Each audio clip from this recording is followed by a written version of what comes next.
Everybody needs an advocate. Because I'm not there 24/7. Families that have hemophilia mature faster. I've been feeling a lot of anxiety lately. I'm so tired of being strong. To understand how far we've come helps you appreciate where we are now. No is just no for this person. Somebody's gonna say yes sooner or later. And it helps you understand that there are more steps to be taken in the future. You're the first person I've met with a bleeding disorder. Let's fight the disease and not the people who have it.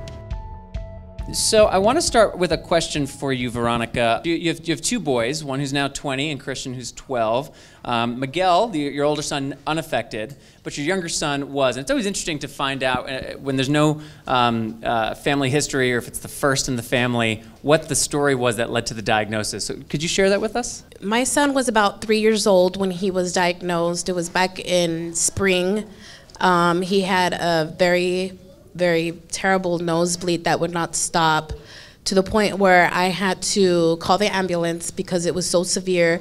Nothing, no pressure, no ice, nothing would stop. And it's something that I had never seen before. I was very afraid because I didn't know why. I mean, he didn't hurt himself or anything. He was throwing up a lot of blood, lots of clots, and I'm all like, what am I supposed to do? So first thing I thought was to call the ambulance. The ambulance came, they took him in, they packed his nose and sent me home. So I took him to a pediatrician, he was sent to a hematologist.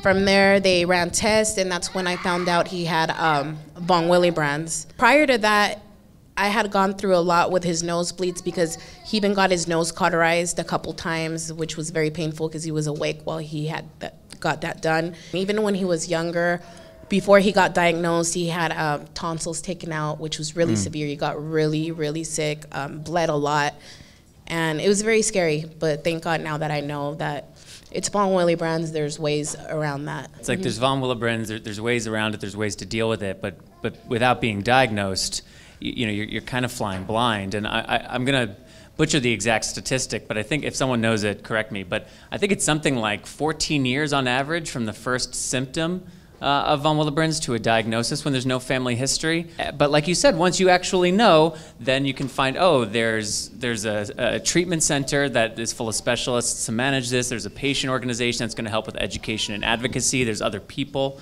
But that diagnosis step is mandatory. Something that strikes me about your story and Eileen's story is that she doesn't only have von Willebrand disease as well in both families, but has a secondary diagnosis as well. So for you and your family, what are some of the unique challenges you've faced in managing not one but two chronic conditions? And could you tell us a little bit about the second? My daughter Haley was diagnosed as well as von Willebrand type 1 when she was 3 years old. I was a single mom during that time, and as soon as I took her to her pediatrician, she was also diagnosed with thyroid. So right now it is autoimmune, and it's going to become Hashimoto's if I'm right. But coping with that is really hard because being a single mom, you have to get off from work, you have to go to doctors here and there. So, and I didn't have any type of advice from anybody. I live here by myself. When she was diagnosed with the thyroid, I was just too scared to take her back to the doctor and get her diagnosed with something else. So I stopped taking her to the doctor for about a year.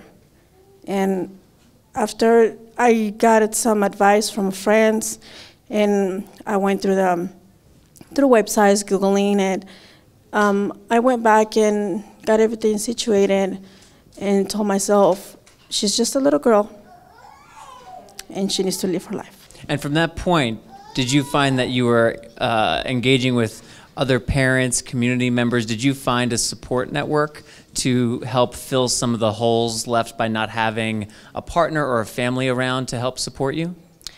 I did. Thank God I found the Hemophilia family and Dr. Bernstein, which awesome, as well as Miss Becky. So they gave me so much information about it. They gave me websites. They sent me to the Hemophilia family that I'm in right now. And I am glad that I'm able to come in and share with you as well as listen to others about all their history and all of their stories. That way I can take home anything that I need to learn from you guys as well and just tell it to other people, like in school, and my family who are still kind of in denial. My mom still asks me if she's cured. So I keep asking, I keep telling her, this is just a disorder. It doesn't go away. It's like diabetes.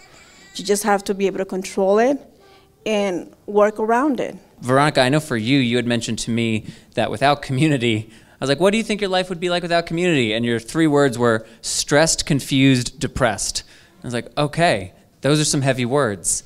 How has community played a role in your life?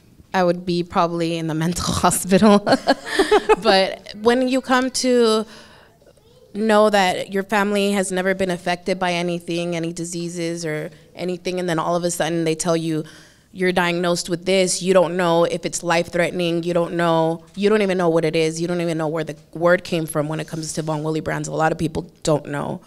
So I had to look for help and information. And like Naomi said, thank God we have the Nevada Hemophilia Treatment Center, because they, send us places, they give us resources to get information. We go to classes and gatherings and everything. But without that, I mean, I'd be lost. I've learned a lot.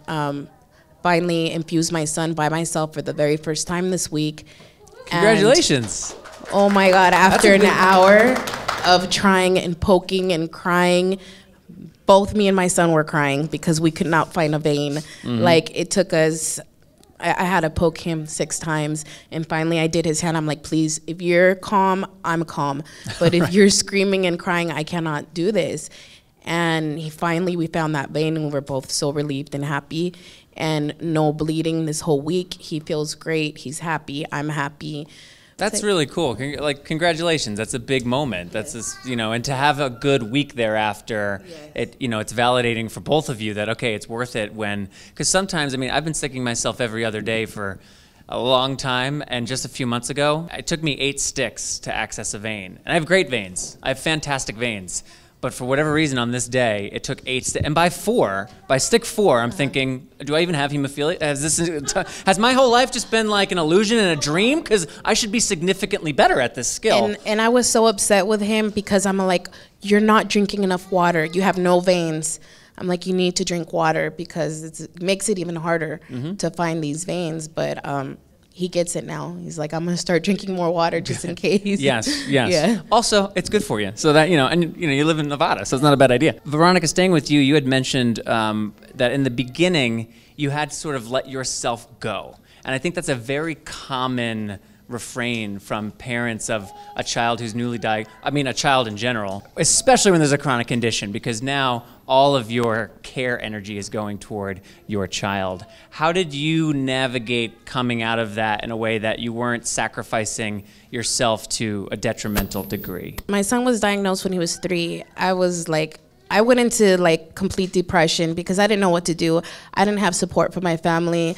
I didn't have support from his father, and with the help of the community and of the Hemophilia Treatment Center, I've learned how to deal with my son's disorder and my disorder because I am too diagnosed with von Willebrand's. But I wasn't diagnosed until 2 years after. Was there one specific piece of advice or story or moment in those darker days that was kind of a dial mover that led you to where you are now? Yes, ask questions, try to be involved in the bleeding community, and I think that's what's helped me because when I've needed questions, I make a phone call, what do I do, how do I do this, who do I contact, even when it comes to insurance problems where I couldn't get answers, I had people and information that I could talk to. Okay, so one more question before we bring Jen up.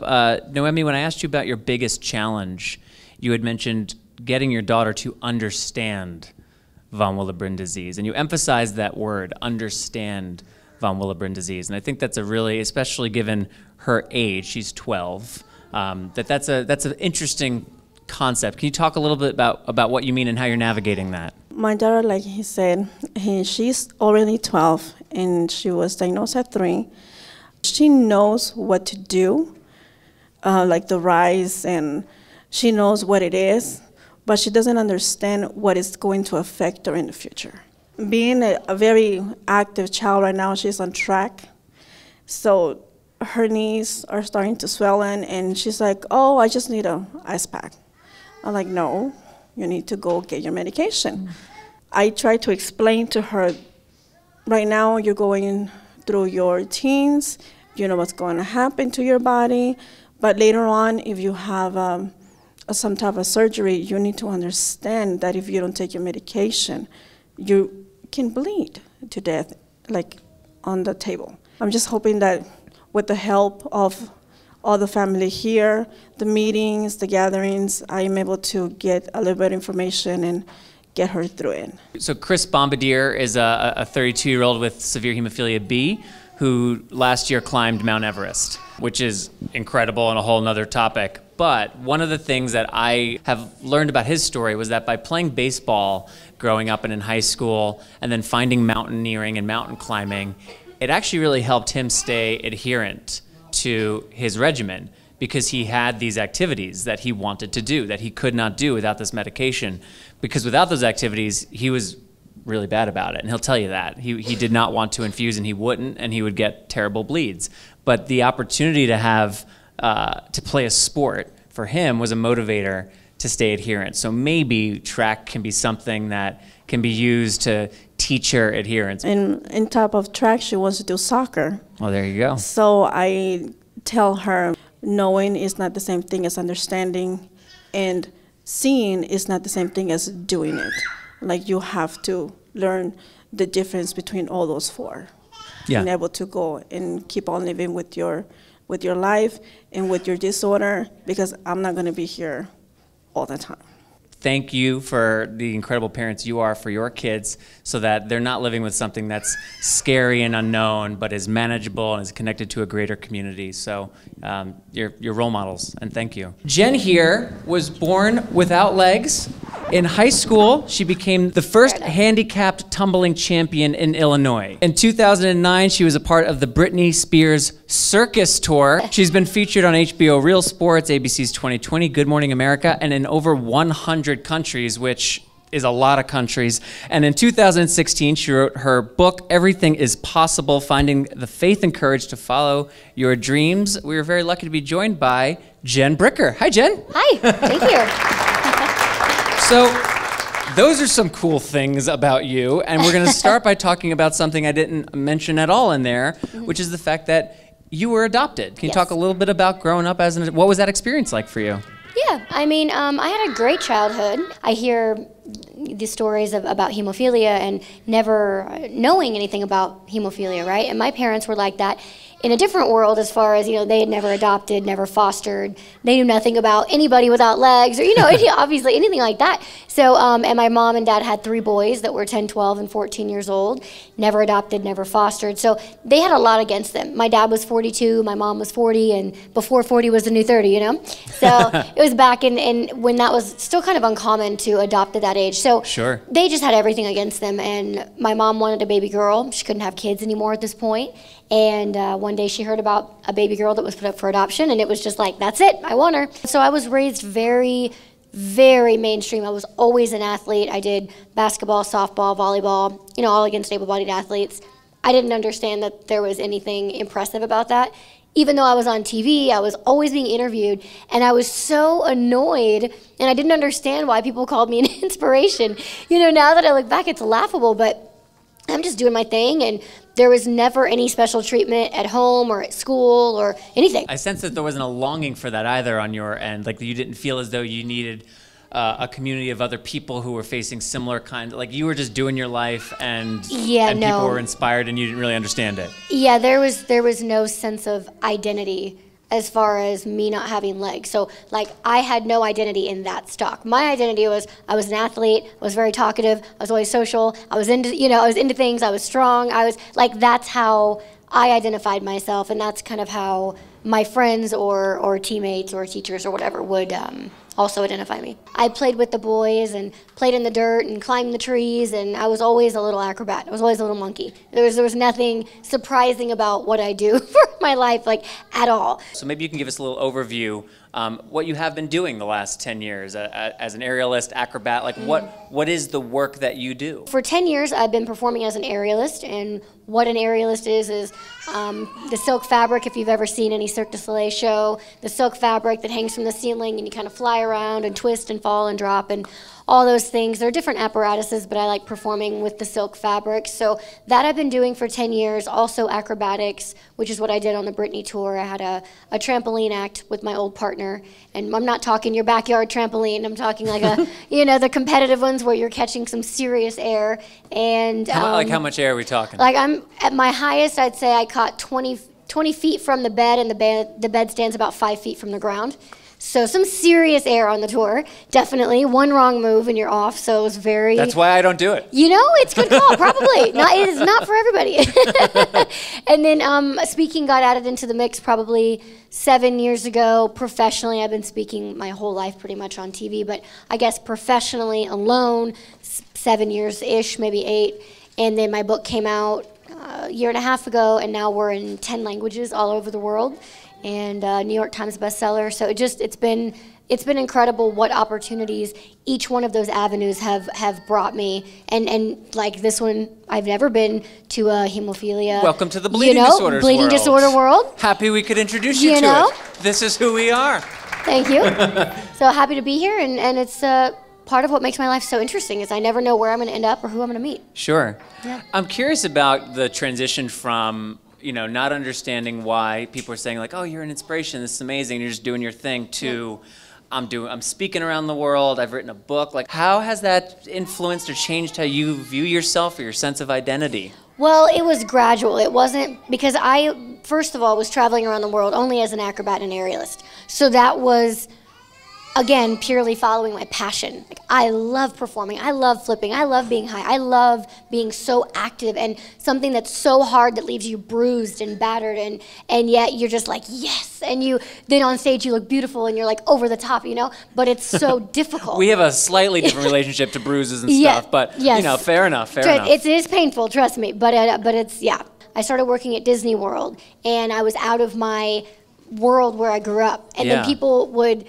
start saying things that were so based on me not having legs, and it threw me for a loop. And it's usually an age gap thing. It's usually people who are much older than me. In the era they grew up in, people with disabilities were really just honestly hiding away at home. And many countries still today, that is actually current. So it would be these, like an older crowd that would kind of come up with the sympathy. Disney, you're seeing people from all around the world. Yes. So you're getting all different cultural perspectives on age, everything, like every kind of demographic you can get. And so I started, this is how I learned the breakdowns of the cultures and the ages and all these things and how they would treat me. And so it was like, one minute you'd have someone who came with like the most unbelievable sympathy, like, oh, it's great that you're working. And I'm like, did she just, me? Are you talking to me? Like, there was like oozing with sympathy, and I just wanted to like put them in their place. But I was in such shock that someone said something like that to me, because I had never been treated like that, and I certainly never saw myself like that. So it was those conversations that first started making me aware that people would see me that way. I'm like, that's crazy. And then you have people, once I started performing, then you have the polar opposite, but just as untruthful, because then they're like, oh wow, she's this superhuman person and she never has a bad day. And I'm like, that's also not true. Right. So it was like polar opposite reactions, and then also everything in between. Everything in the middle. And that was just my whole entire 20s. So it started from being an acrobat and aerialist, and you'd get, just, whoa, you're all the way up here. Then 5 minutes later, I could be in an airport and someone's like, oh, here, let me do everything for you. And I'm like, I just came flipping off of a trip. It's just the most confusing thing. So you're like being ping pong. I'm the ball, and you're just constantly being put in these different situations. And I had to really realize, like, listen, you are not the norm. You're very different. And those moments where someone says something that's so stupid or condescending is your very moment to have an educational moment. I have a fair amount of tattoos. So one of the questions I get all the time, I mean, this is not nearly the same level, but all the time about hemophilia is like, and you have tattoos. Like, that becomes a lot of people's kind of entry point to then talk about, like, well, because this is what hemophilia is, and this is why this isn't a concern, and it's that educational, it gives me the trigger to be like, okay, we can do a little teaching, because the ink has lured you into wanting to learn something. So I'm going to jump on that. There you go. In your teenage years, you did get connected to your biological family. Yes. Can you first of all, did you want to, did you not want to, and then want to? Because that's its own interesting thing. Yep. And then what did you come to learn, and how has that played a role in your life since? So my parents were very open. I knew I was adopted. I knew my biological family was from Romania. I just kind of always knew that. I figured they gave me up for adoption because I didn't have legs, among whatever other reasons, right? Sure. So they were just totally out there with it. No big pink elephant in the room, which I think was great. So they said, listen, you don't know, you didn't walk in their shoes. You don't know why they gave you up. And honestly, why, it doesn't really matter, because you were meant to be with us. Like, you were our answered prayers. We wanted you. And so, and I realized that was like legitimately true. You know, there were all these couples on a waiting list to adopt me. I could have ended up anywhere. And it was the one family in the middle of nowhere in southern Illinois in a cornfield, and that's exactly where I needed to be. And so I didn't have any interest in meeting my biological family because it seemed like all the questions were answered. Like, I didn't have any questions growing up because they laid them all out there from the beginning. Mm-hmm. Well, right before I turned 16, my friend at the time, who was also adopted, found out what her biological last name would have been. And I don't know, just all of a sudden, bam, light bulb goes off, and I was like, I wonder what my biological last name would have been. Go home, ask my mom. I'm not expecting an answer. I don't even know why I asked it. It was totally meant to be that I even had that thought in my mind. And then she says yes, and I'm just like, what? Like, what do you mean you know something about my biological family?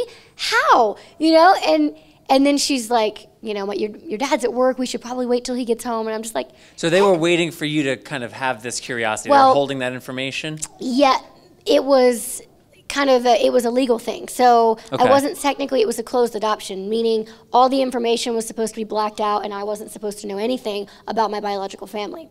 So it was that based on what my parents had found out. So they tell me that Dominique Mociano was my biological sister. That was significant to me because I loved her as a kid. And for those who don't know, she was an Olympic gold medalist, gymnast, U.S. 96 Olympics.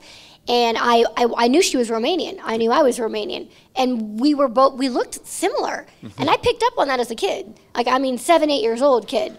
And she's on TV all the time around the Olympics for those of us who, And I'm like, oh my gosh, like, what if we were related? You know, not actually thinking we were related. Right. And then I find out we're full-blooded biological sisters. And then that sparked a 4-year journey for me to contact them. I found out I had a younger sister as well. So I have a younger sister, Christina, older sister, Dominique. I was the middle. And part of the reason, there's a lot of reasons why my parents didn't say it, but, you know, she went through a public emancipation when she was 17, and it was this really kind of ugly scene. And my parents knew that she was too young and dealing with so much. She's 6 years older than me. I was certainly too young. And then there was the legality, and so there was just all these issues. It's a lot. But when I came to them, they didn't lie about it. I grew up as the baby and the only girl and 3 older brothers. Now I'm the middle of 3 sisters. So it's a totally different dynamic, and I had to figure out, how do I fit into this family? How do females work? How does sister things work? And, you know, and we were raised so polar opposite. My biological parents grew up under communism in Romania, and there was just like the paranoia and the secretism and the shut doors and nobody can come in. And I grew up totally the opposite. So there's a lot of stuff that, you know, we just had to work through, and I had to understand, and it was an abusive home as well in my biological family. We could do a lot on just this part of your story, but having to move along, I do want to ask you about your book. What led you to say, like, I want to do this, I want to do this at this point in my life, I have something to say and I want to share it? What was the inspiration? Yeah, I always knew eventually in my life I'd write a book and be a speaker, but I just thought that would come when I was retired. So it came, all of that came like 20 years before I ever thought. I just thought I would perform and do that until I was 40, 45. Then I would speak, then I would write a book. But, you know, God just really put it on my heart, and I knew there were certain things in my life, I knew I could talk about it fully, and that was just the moment where I was like, oh wow, it's time to write a book. I knew in my soul that I was like, this is the right time. And so I talked to my manager, and they got the literary agent and the writer, and then took it to the publishing companies, and it was like, you know, it just happened pretty fast. It came out towards the end of 2016, and now, like I said earlier, I mean, we're in 10. Just now, I got the 10th language, which is Portuguese, that came in a couple days ago, and Chinese is coming out soon. But it's been unreal to see where this has gone in so many languages that I certainly don't speak, and that is the most unbelievable feeling, to see people holding your book all over the world. And that was the exact point of it, was to reach millions all over the world, every language possible, and for it just to like touch and inspire people. Like, that was the whole point of the book. You're in a position where it makes sense for you to write a book that would go around the world. You've been around the world. You have a profile that makes sense for.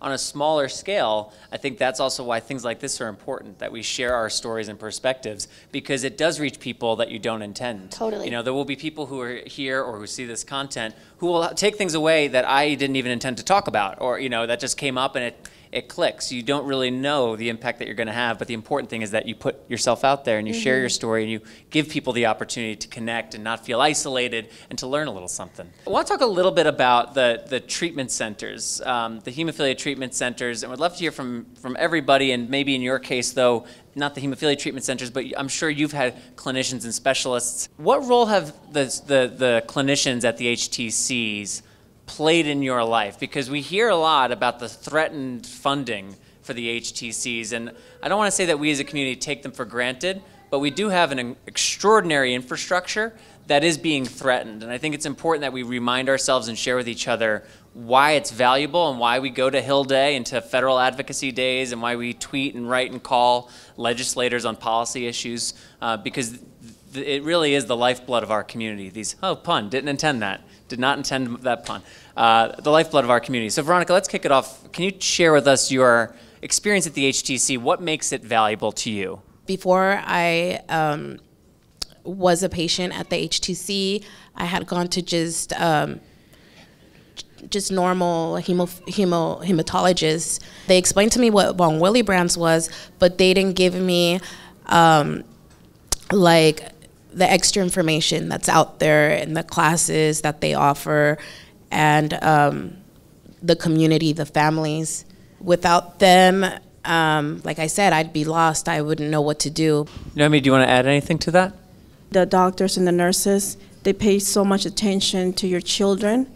And instead of asking you what they have, they ask the children what they have. It is important to have this organization, these programs, because it gives us a lot of information. It gives us information to give other people information. So it is very important to have. Yeah, that collaborative, integrated model puts all those experts in one place so that when they're sharing the level of nuance and how holistic they think about a person with a bleeding disorder, it's not just the physical component, it's the psychosocial, it's the way it impacts school, the parent's ability to work, your image of yourself in the world. That comes through. You don't necessarily get that if you just go to a hematologist or who's not specialized. And that's really the key, right, is the specialization. So for you, Jen, have specialists in the medical world played a significant role, not just in your life, but specifically given what you do for a living? Yes and no. I would say I've been on a very uphill learning curve, I guess, on diet, sleep, nutrition, natural health, all that. I've become very interested in it because I want to live as preventative as I can. So train smarter, not harder, right? Yeah. So I've tried to, I get sleep, I eat right, I stay hydrated, all of that, because those prevent injuries. So if I want to not have my shoulder blow out and have to have reconstructive shoulder surgery because I fly on one arm so much, or do all these kind of dislocated situations in the air, then I have to all of that plus the extensive amount that I travel to all the different countries. That is a lot on your body. Yes. So I have picked so many people's brains over this whole 10 years, and I got in so much better shape myself. Like, I didn't know any of what I know now growing up.